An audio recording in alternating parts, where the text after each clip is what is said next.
Hey, Paul. Do you like fish sticks, Paul? Sure. What are you, Paul? A gay fish?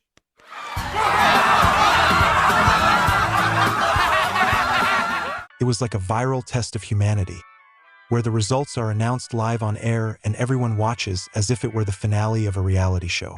The episode Fishsticks is one of those sharp blows from South Park that at first seem like a silly joke, but then unexpectedly hit the nail on the head. It all starts with a simple, almost childish joke. Do you like putting fish sticks in your mouth? And this question contains the core of the entire episode. First, the boys, Jimmy and Cartman, and then Stan and Kyle, come up with a joke that sounds inappropriate and incredibly contagious at the same time. The joke, which requires neither context nor acting skills, spreads throughout the school, the city, and like a harbinger of a real epidemic, takes over the internet. Using a trivial phrase as an example, the show demonstrates how social memes become an instrument of power. When the joke is launched, people's reaction is not so much laughter as a desire to belong, to be in the know, to repeat it, to share it. South Park focuses on this desire as the fuel for modern society. We feed on attention, and it doesn't matter how much meaning there is in the dish. But the joke is just a facade. Inside, a conflict is brewing. Kanye West appears in the series as a character who doesn't understand that he himself has become a meme. He tries to regain control through aggression, insults, and attempts to prove that he is not a subject of jokes. Here, South Park walks a fine line, mocking not so much a specific person as the phenomenon of a celebrity demanding special status, unaware that this status feeds on public attention. The humor of the episode is both primitive and analytical. The scenes are constructed as a series of rapid-fire punches. Lines, shots, interviews, celebrity peaks. All of this merges into a whirlpool where each new action leads to an even more absurd escalation. The boys watching this seem to be both participants and amateur sociologists. They start a joke for the sake of laughter, but then find themselves witnessing how the joke slips out of their hands and becomes a force of its own. It is particularly enjoyable that the series does not offer simple answers. It does not preach morality or put the hero on a pedestal as a savior. When society laughs, the laughter is cold. It not only relieves tension, but also cripples. South Park shows that laughter can be predatory. It hunts for new prey and does not notice the wounds. The tone of the episode balances between petty jokes and vicious satire.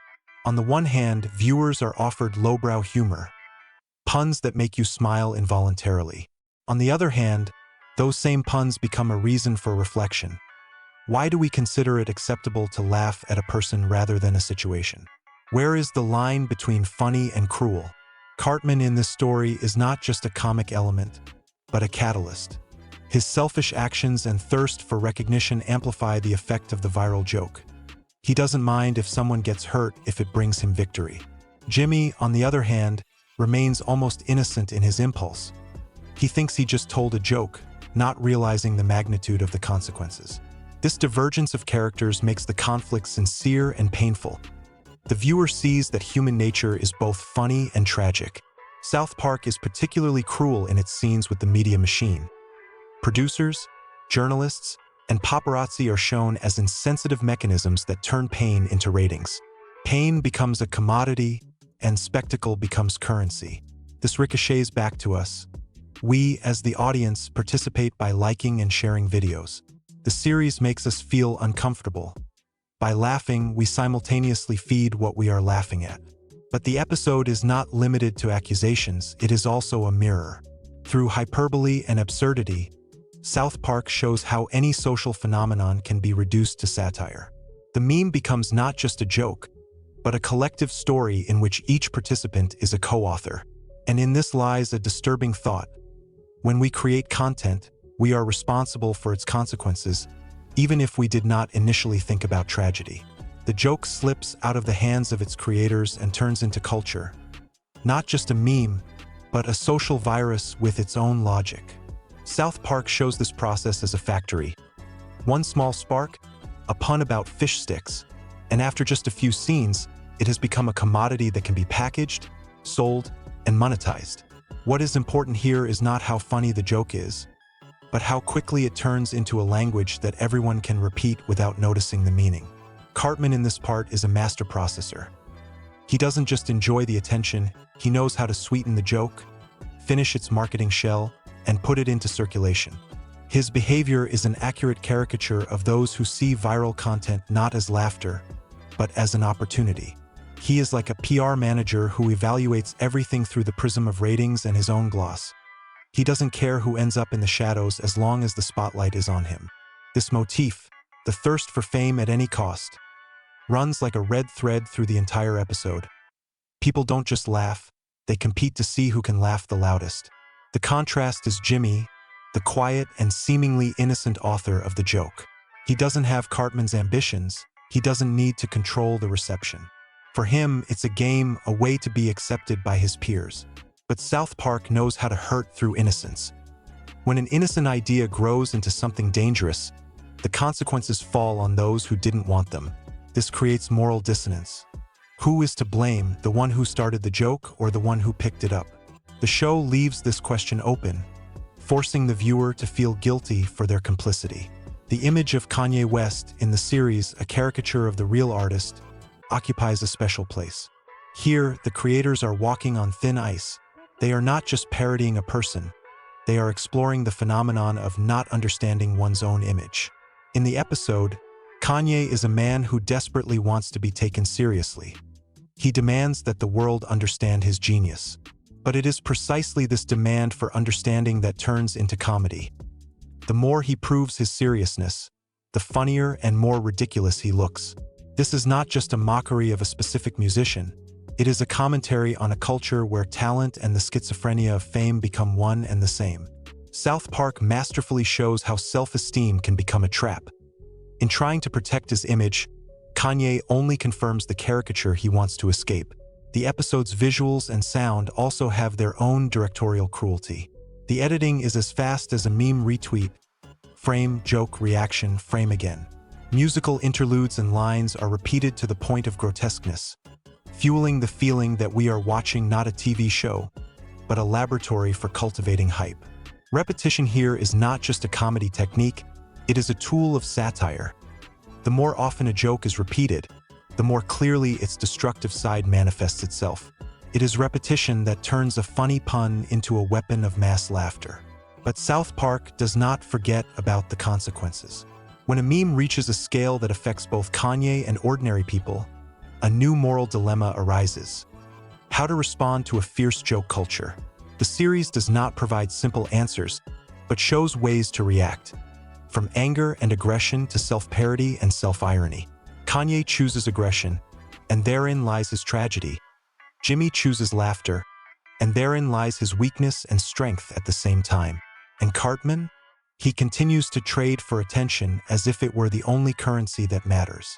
The last third of this part focuses on social effects. People stop seeing each other as individuals, they only see carriers of jokes. This depersonalization is the main point of the episode. In this sense, South Park is like a surgeon who carefully opens a social wound to show what's inside. And what do we see? A void, ready to be filled with a new meme. The scenes where the crowd picks up and inflates the joke resemble mass hysteria. Everyone acts in sync, like a zombified audience, and no one questions the limits of what is permissible. At the end of the episode, there is a sense of inevitability. The joke does not die as long as there is an audience. South Park does not offer morality, but it does offer a mirror, and as we know, it is not always pleasant. And now cracks are appearing in this mirror. The relationships between the characters are changing, guilt is emerging, and the emptiness of fame is becoming apparent. But even after realizing the consequences, society quickly finds a new joke. And this is the cruelest thought of the series. As long as we are ready to laugh, the meme factory will work tirelessly. The third part unfolds the finale, not in terms of a happy ending, but in terms of the consequences that cling to the characters and the viewer. Here, South Park is in no hurry with answers.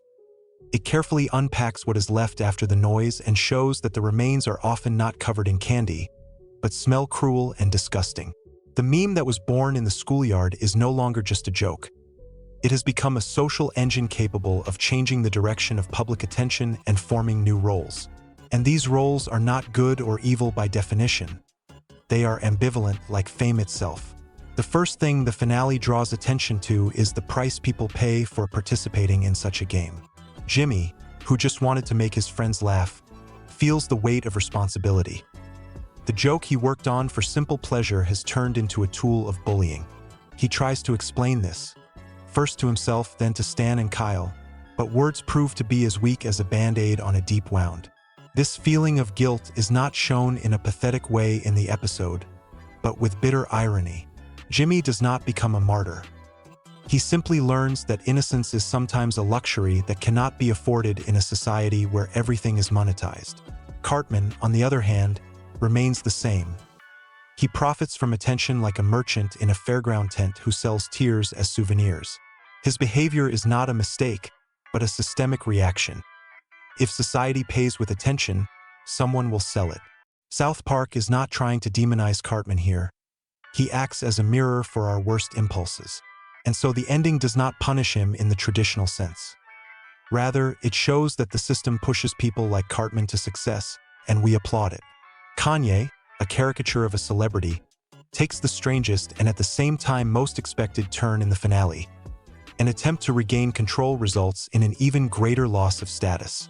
His aggression, protests, and declarations of, "I am not a joke," only reinforce the caricature of his image, turning tragedy into farce. It is a cruel and honest metaphor for how public figures lose their right to privacy and control over their image. The more they fight for seriousness, the faster they become the subject of jokes. South Park is not trying to say that celebrities are always to blame, but it shows that resistance to meme culture rarely has the desired effect. Often it makes the character even more visible and vulnerable. Another theme of the finale is institutional amnesia. TV shows, producers, and internet platforms quickly forget old stories and move on to new ones. What was considered important yesterday no longer elicits a reaction. Mass psychology tends toward rapid emotional exhaustion. In the episode, this is shown through editing. Footage that attracted millions yesterday is replaced by advertising bumpers and new trends. This rhythm is not a technical feature, but a moral symptom. We want to be entertained, but we don't want to bear the consequences. South Park subtly points out that such a desire is egocentric and dangerous. The final scenes are psychological and strangely calm. The characters find themselves in different states. Cartman is smiling broadly and has a new plan for monetization. Jimmy is pensive, almost tired, and Kanye is in a state that can be described as wounded pride. Other characters who were in the background at the beginning now become accomplices. Those who filmed the video, those who liked it, those who forwarded the meme, they all turn out to be part of the same chain. South Park does not call for judgment. It offers a mirror and asks us to look into it. Here, the series makes another, more subtle move. It demonstrates the ability of satire to create itself. Both a creator of memes and a critic, the show itself can become what it criticizes. If South Park likes to poke fun at the media industry, then sometimes it is itself part of the media machine that feeds on scandal and reactions. The finale leaves the impression that the line between criticism and exploitation is thin. It is important not to cross it. And so the episode does not close the question, it leaves it open. Those who criticize can also become part of the mechanism. The final note sounds less like an accusation and more like a call for attention. South Park does not provide easy answers. It offers observation and a demand for awareness. Laughter is not always innocent, and the viewer is not always harmless. The cruelest thought of the episode is not that people laugh, but that they may not notice who they are breaking for the sake of that laughter. When the screen goes dark, faces remain. Not memes, not logins, but living people with emotions and wounds. This ending is not an attempt to teach, but an invitation to reflect. South Park asks a question that does not require an immediate answer. Are we ready not only to laugh, but also to look at the consequences of our laughter? And if we are ready, what should we do with those who turn our reactions into a commodity? The episode leaves us with a sense of unease, but also hope. If at least part of the audience starts asking themselves these questions, society will have a chance to slow down the meme factory. In the meantime, the joke continues. Someone is already coming up with the next pun, and the world will not become any simpler.